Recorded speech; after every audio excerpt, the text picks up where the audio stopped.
আপনি general secretary হিসেবে কি কোনো দায় নিচ্ছেন এই ঘটনার? যেহেতু আপনি জেনারেল সেক্রেটারি, ওই সময় 3 বারের জেনারেল সেক্রেটারি, আপনার উপরে দল মানে আপনার নেত্রী আপনাকে, আমার নেত্রী হুম যেভাবে নির্দেশ দিয়েছেন সেভাবে আমি কাজ করেছি। এখন জেনারেল সেক্রেটারি হিসেবে আমার ভুল ত্রুটি থাকতে পারে, এটা আমি I am not immune from mistakes. মানুষের ভুল হবে, সে ভুল ত্রুটি আমারও থাকতে পারে। নমস্কার, আমাদের সঙ্গে এই মুহূর্তে সংযুক্ত আছেন বাংলাদেশ আওয়ামী লীগের মাননীয় সাধারণ সম্পাদক এবং সাবেক সেতুমন্ত্রী ওবায়দুল কাদের। ওবায়দুল কাদের একজন মুক্তিযোদ্ধা এবং আওয়ামী লীগের বিভিন্ন রাজনৈতিক সন্ধিক্ষণে এবং সংকটে তার নেতৃত্ব বারে বারেই আলোচিত হয়েছে। তিনি আওয়ামী লীগের 3 বারের সাধারণ সম্পাদক, এর আগে তিনি ছাত্রলীগের 2 বারের সাধারণ সভাপতি ছিলেন, ফলে তার একটা দীর্ঘ বর্ণময় রাজনৈতিক জীবন। তো আমরা এখন তার সঙ্গে কথা বলবো। মিস্টার কাদের, আপনাকে দ্য ওয়ালে অনেক স্বাগত জানাই। আমার প্রথম প্রশ্ন যে 24 গত বছর 5ই আগস্ট গণ অভ্যুত্থানের পর থেকে আমরা আপনার সম্পর্কে প্রায় কিছুই জানতে পারছিলাম না, আপনার বক্তব্য পত্রপত্রিকায় আসছিল না। তো আপনি যদি প্রথমে এই বিষয়টি একটু বলেন, কারণ আমরা আজকে আপনার একটা বিবৃতি দেখেছি মোহাম্মদ ইউনূস সরকারের বিরুদ্ধে আপনি অনেক কথা বলেছেন, তো আপনি যদি এইটা একটু প্রথমে ব্যাখ্যা করেন। দেখুন, এই বিষয়টা তো দেশে বিদেশে ভারতবর্ষেও সবার কাছেই পরিষ্কার। আমি 5ই আগস্টের সেদিনের যে ষড়যন্ত্রমূলক ছাত্র উত্থান, সে সময় আমি খুবই ভাগ্যবান, সেদিন আমার বেঁচে থাকার কথা ছিল। আচ্ছা, মৃত্যু থেকে অনেক কাছে ছিলাম। আচ্ছা, আমি আমারই সংসদ এলাকায় আমার নিজের বাসাকে এড়িয়ে পার্শ্ববর্তী আর একটা বাসায় আশ্রয় নিয়েছিলাম। বেশ। তখন 4 দিক থেকে মিছিল আসছিল এবং এটা আসলে ছিল প্রধানমন্ত্রী গণভবন কেন্দ্রিক, এবং এটা আমরা অবাক হলাম যে সংসদ এলাকাতেও এটা ছড়িয়ে পড়ে এবং একটা লুটপাটের যে লুম্পেন স্টাইলের কতগুলো ঘটনা ঘটে এবং সেখানে বিভিন্ন ধরনের লোক আসে এবং এদের মধ্যে বেশিরভাগই মনে হয়েছে এটা কোন রাজনৈতিক অভ্যুত্থান, এটা লুটপাটের অভ্যুত্থান। না, একটা কথা জিজ্ঞাসা করি, সে তো আমরা তখন সেটা দেখলাম এবং মাননীয় প্রধানমন্ত্রীকেও, যে বাসাতে ছিলাম তারা সে বাসাতেও হামলা করে। আচ্ছা, তারা জানতো না যে সেখানে আমি আছি।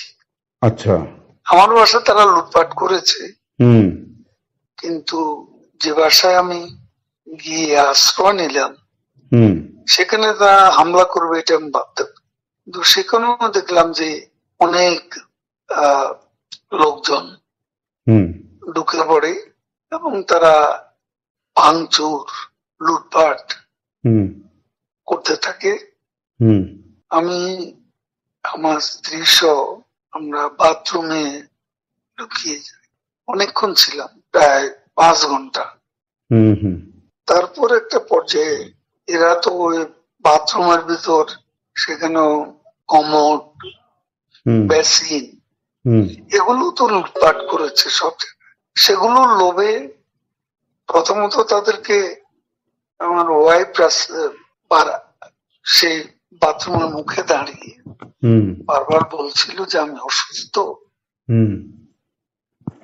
এ কথা বলে তাদের ফিরিয়ে দিচ্ছে। তো একটা পর্যায়ে তারা এই বাথরুমে যেগুলো আছে সেগুলো লুট করার জন্য জোরপূর্বক প্রবাসের হুমকিতে। তো সে সময় আমার ওয়াইফ জিজ্ঞেস করে যে কি করবো, খুলে দাও যা হবে। তারপরে সাত আট জন ছেলে ঢুকলো, তার খুবই আক্রমণাত্মক দৃষ্টিভঙ্গি, মনোভঙ্গি নিয়ে। তখন হঠাৎ তারা আমার দিকে তাকায়, আমার দিকে তাকিয়ে, আপনি নেত্রী চলে গেল, আপনি জাননি কেন? আমি কিছু বলছিলাম। তারপরে ছেলেদের মধ্যে কি ভাবের উদয় হয়েছে জানি না, তারা আমাকে বলে আপনার ছবি তুলবো। তারপর আমার ছবি তুলতে শুরু করলো, সেলফি নিচ্ছিল, ছবি তুলছিল। এরা ছাত্ররা অনেকে আমাকে চেনতো। কি কারণে তারা তখন আক্রমণাত্মক যে মনোভাবটা ছিল সেটা নিমেষে শীতল হয়ে গেল। এরা ঠান্ডা মাজাজে তখন কথা বলছিল। আচ্ছা, এদের মধ্যে আবার এক পর্যায়ে একটা গ্রুপ, তারা চেয়েছিল আমাকে রাস্তায় সেনাবাহিনী হাতে তুলে দিতে। কেউ কেউ আবার এটাও চেয়েছিল যে জনতার হাতে তুলে দিতে। এটা অবশ্যই তখন একটা মানসিক ভাবে ভেতরে ভেতরে ভেঙে পড়েছিলাম।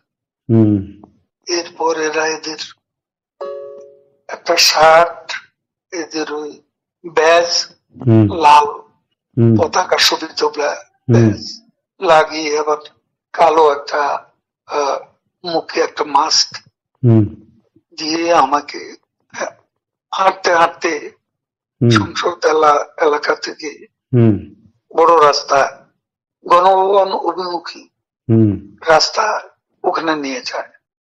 ওখানে নিয়ে হঠাৎ করে কোত্থেকে একটা ট্যাক্সি আসে, একটা ইজি বাইক, সেটা খালি ছিল, ওখানে কোনো গাড়ি ঘোড়া কিছু ছিল না।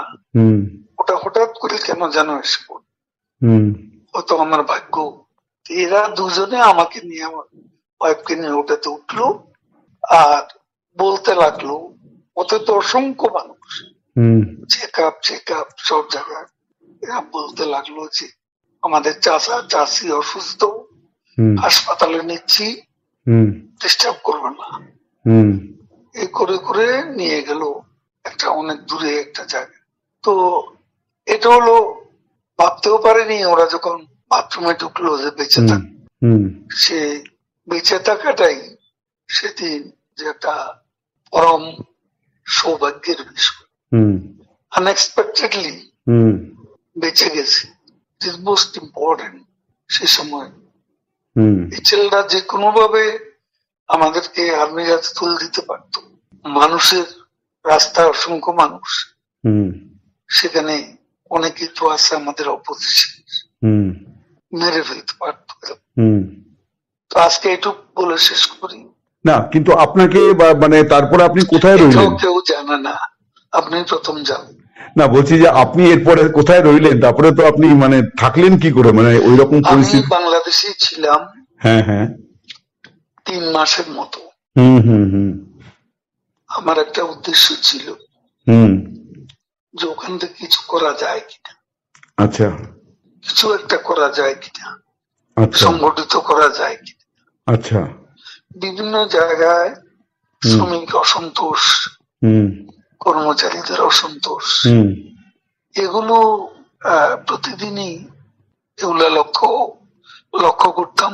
মানে পেশাজীবীদের যে ক্ষোভগুলো আর কি, ক্ষোভগুলো তখন রাস্তায় নেমে আসছিল।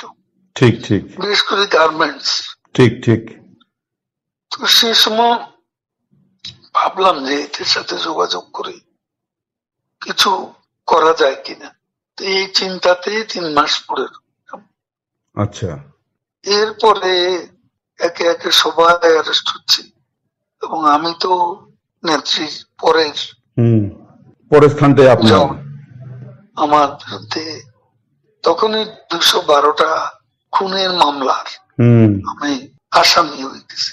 তারপর এই অবস্থা অনেকেই বললো, আবার এখান থেকেও অনেক অনুরোধ ছিল হুম আমি যেন সতর্কভাবে হুম এদিকে চলে আসি। হুম এইভাবে চিন্তা করলাম যে আসলে আমি বাইপাস সার্জারি হয়েছিল, হুম হুম হুম অনেকগুলো ওষুধ খেতে হয়, হুম হুম আমি এখানে ধরা পড়লে ওষুধ খাওয়াবে কি। ঠিকই। তারপরে অনেক কিছু ভাবনা চিন্তা করে 75-এ এখানে এসেছিলাম, তার বঙ্গবন্ধু, হুম তারপর 100 নম্বর জেল হত্যা হলো, তারপরে হুম হুম কলকাতায় এসে হুম 9 মাস ছিলাম। আচ্ছা এখান থেকে ফিরে গিয়ে জগন্নাথ হলে একটা বৈঠক করছিলাম অনেক রাতে, হুম ঢাকায় তখন কারফিউ, তো ওখানে আমাকে অ্যারেস্ট করা হয়। হুম তারপরে এরপরে আবার 111-এর পরে হুম তখনও জেল কেটেছিল। তো এই যে বঙ্গবন্ধু হত্যার পরে যে 9 মাস ছিলেন, তারপরে কি আর কলকাতায় আসেননি কোনো কাজে বা কোনো ইয়েতে? না মানে কখনো রাজনৈতিক প্রয়োজনে আসেননি আর কি? আসছি আমি, তখন যোগাযোগ মন্ত্রণালয়ের দায়িত্ব ছিলাম। তখন এসছেন এখানে আর কি? আমাদের ডেপুটি হাই কমিশনার হুম বিজয় দিবসে আমাকে হুম হুম প্রধান অতিথি করেছিল। বেশ। তো একটা জিনিস বলছি, এই যে আপনি রইলেন, তো তারপরে তখন আর কোনো সমস্যা হলো না যে ওই ছেলেগুলো আপনাকে কোথাও পৌঁছে দিল, ওরা আর কি এটা ফাঁস করেনি? তাহলে কি? আপনার আমি রাতেই ওখান থেকে আবার কিন্তু এই যে ছেলেগুলো এরকম করলো, এটার কারণটা কি মনে হয় আপনার, যে ওরা যে আপনার প্রতি সদয় হলো, আপনাকে কোনো হঠাৎ করে বাঁচালো? কেন আমি বুঝি না। মানে এটা কি হতে পারে যে এরা আওয়ামী লীগেরই তাৎক্ষণিকভাবে ওই সময় বিক্ষুব্ধ হয়েছিল, এরকম হতে পারে? না, আওয়ামী লীগের হলে তো আমি চিনতাম। ঠিকই। একটা অনেকে বলে যে আপনার কিছু ভূমিকা তখন বিতর্কিত ছিল, আপনি ছাত্রলীগ যুবলীগকে যেভাবে মানে মাঠে নামিয়েছিলেন পাল্টা, তার ফলেই এরকম একটা বড় জনরোষ তৈরি হয়ে গেল আর কি, এইটা মানে আমরা। কথা মোটেও ঠিক না। আচ্ছা। আমি কখনো বলিনি হুম যে ছাত্রলীগকে এই অভ্যুত্থান দমানোর হুম জন্য। হুম সেটা লন্ডন থেকে আমাদের এক ব্যারিস্টার হুম নিজু মজুমদার, হুম ও ইউটিউবে কথা বলে, হুম ও তখনকার ভিডিও নিয়ে হুম সেটা প্রচার করেছে হুম মাস তিনেক আগে। হুম সেখানে ছাত্রলীগের নামই ছিল। হুম বিভিন্ন বলা হয়েছে ওই দিন ছাত্রলীগই যথেষ্ট, হুম এ ধরনের কোনো বিষয় ছিল না হুম আমার বক্তব্য। আর আমি পার্টির সেক্রেটারি, হুম তারা আমার মেট্রো রেল পুড়িয়ে দিচ্ছে, তারা আমার সেতু ভবন পুড়িয়ে দিচ্ছে, হুম তারা বিটিভি ভবন পুড়িয়ে দিচ্ছে, হুম তারা আমার অফিস আক্রমণ করতে বারবার হুম আসছে, হুম পার্টি অফিস, হুম তারা গণভবন মুখী আক্রমণ শানাচ্ছে। তো সে সময় আমি কি আমাকে সেভ করব না, আমার দলকে সেভ করব না, আমার নেত্রীকে সেভ করতে হবে না? তখন সে সময় আমি পার্টির সেক্রেটারি হিসেবে হুম আমার উপর সময় আরোপিত যে দায়িত্ব, সে দায়িত্ব আমি পালন করেছি। হুম এটা যে কেউ করতো, হুম আমি ওই জায়গায় আমার জায়গায় অন্য কেউ থাকলে তিনিও সেটা করতেন। আপনারা 15 বছর ক্ষমতায় ছিলেন, এত বড় পার্টি, আপনারা দেশ তৈরি করেছেন, আপনারা বুঝতে পারলেন না যে এরকম একটা জনমত তৈরি হয়েছে? এটা কেন হলো? এটা একটা আকস্মিক উত্থান। এটা তো শুরু হয়েছে কোটা দিয়ে, শেষ হয়েছে এক দফা। হ্যাঁ, কিন্তু এটা কি আসলে একদিনের পরিকল্পনায় হয়েছে নাকি দীর্ঘদিন ধরে? একটা ষড়যন্ত্রমূলক হুম ঘটনা, একটা বিস্ফোরণ হয়ে গেল। সেটা ইন্টেলিজেন্সের একটা ব্যর্থতা তো ছিল, এবং এটা ব্যর্থতা ছিল না এ কথা তো বলা যায়। আপনি জেনারেল সেক্রেটারি হিসেবে কি কোনো দায় নিচ্ছেন এই ঘটনার? যেহেতু আপনি জেনারেল সেক্রেটারি, ওই সময় 3বারের জেনারেল সেক্রেটারি, আপনার উপরে দল মানে আপনার নেত্রী আপনাকে। আমার নেত্রী হুম যেভাবে নির্দেশ দিয়েছেন হুম সেভাবে আমি কাজ করেছি। এখন জেনারেল সেক্রেটারি হিসেবে আমার ভুল ত্রুটি থাকতে পারে, হুম এটা আমি I am not immune from hmm mistakes. হুম মানুষের ভুল হবে, হুম। সে ভুল ত্রুটি আমারও থাকতে পারে। আপনি নিজে কোনো ভুল মানে চিহ্নিত করেছেন যে এইটা আপনার ভুল হয়েছিল?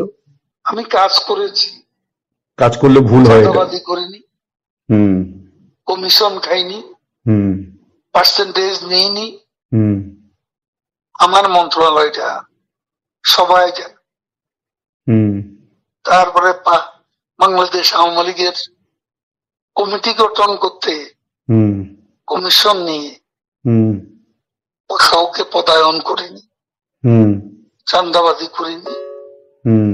আমি সেই দিক থেকে হুম। নিজেকে হুম। একদম নির্দোষ বলে হুম। আমি নিজেকে সাব্যস্ত করতে পারি। আপনাদের সময়ের নির্বাচন, তারপরে মানবাধিকার হরণ, মানবতা বিরোধী অপরাধ, এই সমস্ত অনেক রকম অভিযোগ এবং অনেক দুর্নীতির বিষয় সামনে আসছে। ডেফিনেটলি সব হয়তো সত্য নয়, কিন্তু আপনারা এত বড় একটা ঘটনার পরে কিন্তু আপনারা কোনো মানে ভুল স্বীকার বা দুঃখ প্রকাশ করেননি আর কি? এই প্রশ্নটা বারে বারে আসছে বিভিন্ন মহল থেকে। দেখুন, আমরা এদেশকে যা কিছু দিয়েছি, হুম। যা কিছু করেছেন হুম। আমাদের নেত্রী, হুম। এটা কোনো তুলনা হয় না। হুম। এই ডেভেলপমেন্ট বাংলাদেশে হুম। হুম। কল্পনাই করা যায় না। 15 বছর আগের বাংলাদেশ, হুম। 15 বছর পরের বাংলাদেশ, হুম। দিন আর রাতের মতো হুম। পার্থক্য। আমাদের সমালোচনা তারাই করে হুম। যারা দিনের আলোতে রাতের অন্ধকার দেখে, যারা অমাবস্যা দেখে হুম। হুম। পূর্ণিমা, হুম। তারা সমালোচনা করবে। না, সমালোচনার বিষয়বস্তু আমাদের আছে। হুম। সময় হলে দেশের মাটিতে সবকিছুরই মূল্যায়ন আমরা করছি, দেশের মাটিতে গিয়েও করব যখন সময় আসবে। একটা বিষয় অনেকেই বলছেন, এই যে আপনি দীর্ঘদিন নীরব ছিলেন, বলা হচ্ছে যে আপনার ভুল ত্রুটির কারণে আপনাকে চুপ থাকতে বলা হয়েছিল, মানে এটা কাইন্ড অফ পানিশমেন্ট আর কি। কিছু লোক আছে তারা এসব বলে শান্তি পায়, হুম। হুম। তাদের একটা সুখানুভূতি আছে।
5 আগস্টে নাকি ওই যে বাথরুমে আপনাকে পালিয়ে থাকতে হয়েছিল, তারপরে মানে ছাত্রদের সহায়তায় আপনি প্রাণে বেঁচে যান। বাড়ি অ্যাটাক করছে তখন, এছাড়া উপায় কি ছিল?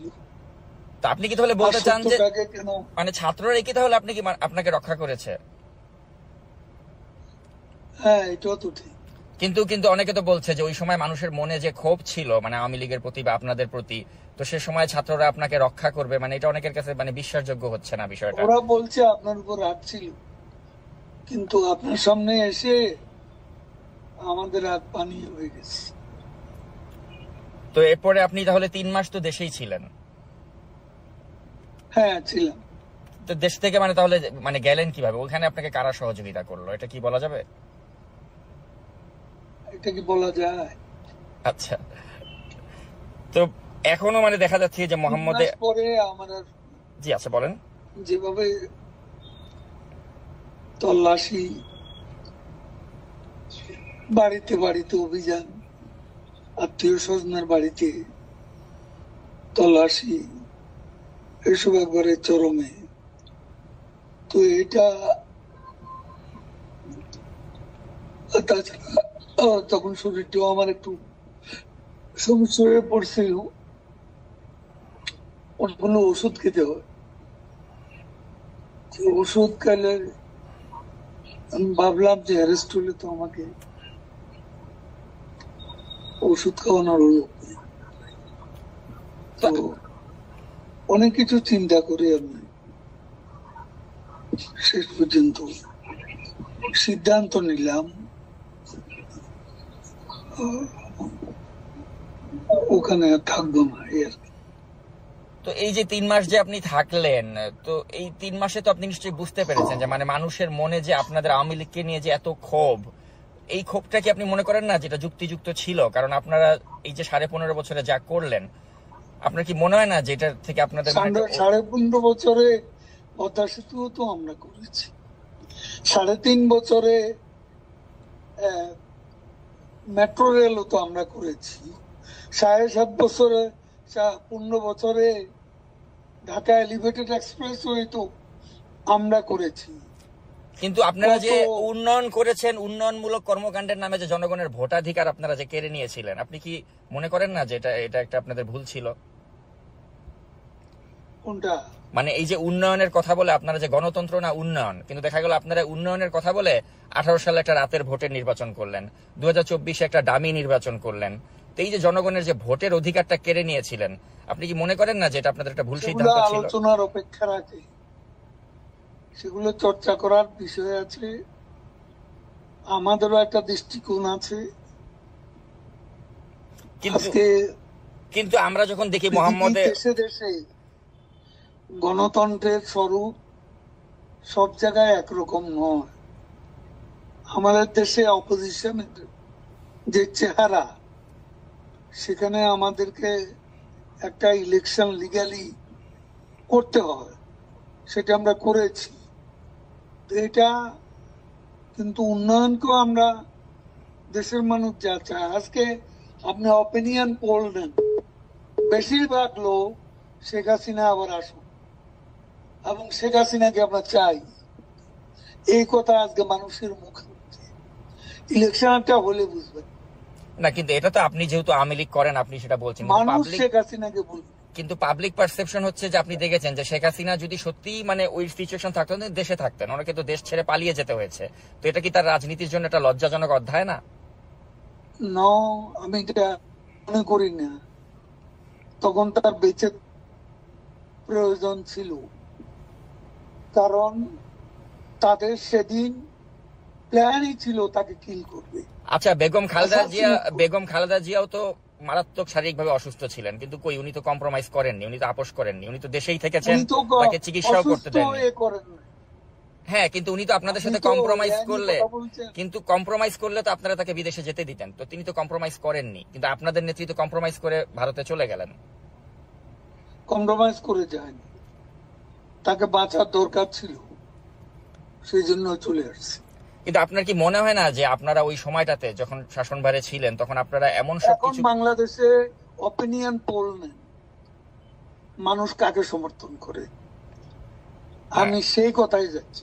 আচ্ছা, সেটা ঠিক আছে, এটা আপনি যেহেতু আওয়ামী লীগ করেন আপনি ভাববেন বা বিশ্বাস করবেন যে আপনার দলের প্রতি মানুষের সেবাও পাবো কেন?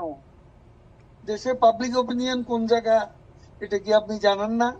এখন আপনি একটা দলের সমর্থক হলে তো জানবেন না, এটাই স্বাভাবিক। না, আমি কোন দলেরই সমর্থক না। আমি যখন না, আমি কখনোই বায়াস না। You are bias as a journalist, তখন আপনি ঢালাও অভিযোগ। আচ্ছা, সাংবাদিক বলতে আপনারা কি, সাংবাদিক বলতে মানে কারা বায়াস ছিল না? এই যে আপনার নাইমুল ইসলাম খানের মতো লোকরা, বা যারা ওই যে শেখ হাসিনার প্রেস কনফারেন্সে গিয়ে ভালো ভালো কথা বলতো, তাদের কথা বাদ, আপনি নিজেই বায়াস। আমি সবার কথা তো বলছি। আচ্ছা, আপনি আমাকে বায়াস বলেন? আপনি নিজেও তো সাংবাদিকতা করেছেন, তাই না? আপনি নিজেও জানেন যে সাংবাদিকদের কাজ হচ্ছে প্রশ্ন করা। আমি ওই প্রশ্নটাই আপনাকে করছি। তো সেজন্য আমি প্রশ্ন করে লাভ তো নেই। প্রশ্ন করে যা নেবেন সেটা লিখতে পারবেন না, কারণ আমি আওয়ামী লীগের যে সেটা আপনি প্রচার করতে পারবেন না। আমি অবশ্যই প্রচার করতে পারবো, এবং আমি যেটা কথা আপনার সাথে হচ্ছে পুরোটাই আমি আনকাট প্রচার করব। কিন্তু আমি যেটা জানতে চাই যে আপনাদের কি এখনো কোনো অনুশোচনা বা আত্ম উপলব্ধি হয়েছে যে আপনারা যা করেছিলেন সেগুলো সঠিক ছিল না? না, আমাদের আত্ম উপলব্ধি, আমাদের আত্মসমালোচনা থাকতে পারে, এবং সেটা নিয়ে আমরা চর্চা করব যখন আমরা দেশে ফিরব, এবং সেখানে আলোচনা করে ভুল হয়ে থাকে আমরা ভুল স্বীকার করব, সেটা দেশে বিদেশে বসে। কিন্তু দেশে কি যাওয়ার মতো বাস্তবতা আপনাদের হবে আদৌ? কারণ আপনাদের নেতাকর্মীরা সবাই তো মানে পলাতকই বেশিরভাগই, কাউকেই তো আমরা দেখতে পাচ্ছি না। আদৌ কি দেশে আসার মতো কোনো সিচুয়েশন কখনো হবে আপনার মনে হয়? The sun rises every day, but the night before. তো আরেকটা প্রশ্ন করতে চাই, আরেকটা প্রশ্ন আপনাকে করতে। এটা তো আপনি জানেন, এটা ইংরেজিটার বাংলা একটু ভাবেন। এ ধরনের অবস্থা থেকে we can get out of this মানে আপনার enemy position। এখন আমরা যে অবস্থা আছি, we can get out of the gutter। আমি সেটাই মনে করি। না, সেটা ঠিক আছে, আপনি গাটারে পড়ে গেছেন, গাটার থেকে you can get out of the gutter, ওই বিশ্বাসটা আপনার আছে। কিন্তু কথা হচ্ছে এই গাটারে আপনারা পড়লেন কেন? হ্যাঁ, তো ওই উপলব্ধিটা কি আপনাদের হয় যে এই গাটারে পড়লাম কেন? গাটারে পড়েছি নিজেদের স্বেচ্ছাচারিতার কারণে, ভোট চুরি করে ক্ষমতায় থাকার কারণে, অপোজিশনকে কোনো স্পেস না দেওয়ার কারণে। তো এই উপলব্ধিটা না আসলে কি আপনি মনে করেন যে বাংলাদেশে আসলে রাজনীতিতে প্রত্যাবর্তন করা সম্ভব? আমি আপনাকে বলছি, মানুষ এখন কেন মনে করছে, এমন আন্দোলনে যারা অংশ নিছে, সেই জঙ্গি উত্থানে, তারাও তো এখন কেন মনে করছে তারা ভুল করেছে? আচ্ছা, তাই যদি হয় তাহলে মানুষ যদি আপনাদের পক্ষেই থাকে তাহলে আপনারা কেন দেশে আসছেন না? সময় হলে দেখবেন। আচ্ছা, আরেকটা প্রশ্ন একটু আপনাকে করতে চাই যে আপনাদের সময় তো অনেক ব্যবসায়িক দুর্বৃত্ত ছিল যারা আপনাদের প্রশ্রয়ে অনেক টাকার মালিক হয়ে গিয়েছিল। We are waiting with bated breath দেশে আসার জন্য। আচ্ছা, আচ্ছা, তো যেটা আরেকটা প্রশ্ন করতে চাই আপনাকে যে আপনাদের সময় তো অনেক ব্যবসায়িক দুর্বৃত্ত, তারা হাজার হাজার কোটি টাকার মালিক হয়ে গিয়েছিল। এমনও ব্যবসায়ী ছিল, বসুন্ধরা গ্রুপের মালিক, সে বলেছিল যে মৃত্যুর আগেও শেখ হাসিনার সাথে আছি, মৃত্যুর পরেও থাকবো। কিন্তু তার পত্রিকাতে এখন দেখছি আপনাদেরকে এভাবে সমালোচনা হয়। তো আপনার কি মনে হয় না যে এই যে এত সুসময়ের পাখি আপনারা তৈরি করেছিলেন, যারা এখন আপনাদের বিরুদ্ধে তাদের পত্রিকা মিডিয়াকে কাজে লাগাচ্ছে, এটা কেমন লাগে আপনার কাছে? আপনার এই চেহারাটা, এই বক্তব্যটা কোথায় যাবে যদি আমরা ফিরে যাই? তখন আপনার খুশি হতে বলবো, মানে কি আপনারা আবার ওই প্রতিহিংসার রাজনীতি করবেন যে যারা সমালোচনা করছে? এখন একটু একটা নিজের রাজনৈতিক একটা ক্যারেক্টার আছে, সেটা প্রকাশ ঘটাচ্ছে। না, আমি সাংবাদিক হিসেবে আপনাকে জাস্ট প্রশ্ন করছি, আমি কিন্তু কোনো আমার you are not journalist, you are biased, partial journalist. আচ্ছা, তাহলে বায়াসড কে? না, ওই নাইমুল ইসলাম খানের মতো লোকরা। জার্নালিজমের একটা নিউট্রালিটি থাকে, এটা আপনার নাই। আপনি তো অ্যাটাক করতেছেন একটা পক্ষ হইয়া। ইউনূসের লোকেরা যেভাবে বলে, ফান্ডামেন্টালিস্টরা আজকে যেভাবে আমাদের বিরুদ্ধে বলে, আপনি তাদের সেই চিন্তা চেতনার প্রতিধ্বনি করছেন। আচ্ছা, এই ধরনের আমার সাথে কথা বলে লাভ কি? আর আমাদের দল নিষিদ্ধ, এখন আপনি এটা তো প্রকাশ করতে পারবেন না, দরকার কি আমার ইন্টারভিউ? না, তারপরে আমি যেটা জানতে চাই আপনার কাছে শেষ পর্যন্ত, যে মানে আপনাদের কি মনে হচ্ছে না যে আপনারা জনগণের কাছে? I don't want to talk to you. আচ্ছা, আপনি প্রশ্ন করছেন, তো প্রশ্নের মধ্যে আপনার পার্সিয়ালিটি প্রকাশ ঘটাচ্ছেন। আপনি একটা পলিটিক্যাল ক্যাম্পের সাথে জড়িত, সেটার প্রকাশ ঘটাচ্ছেন। প্রশ্ন এইভাবে করে না, একজন নিউট্রাল জার্নালিস্টের প্রশ্ন এরকম হয় না।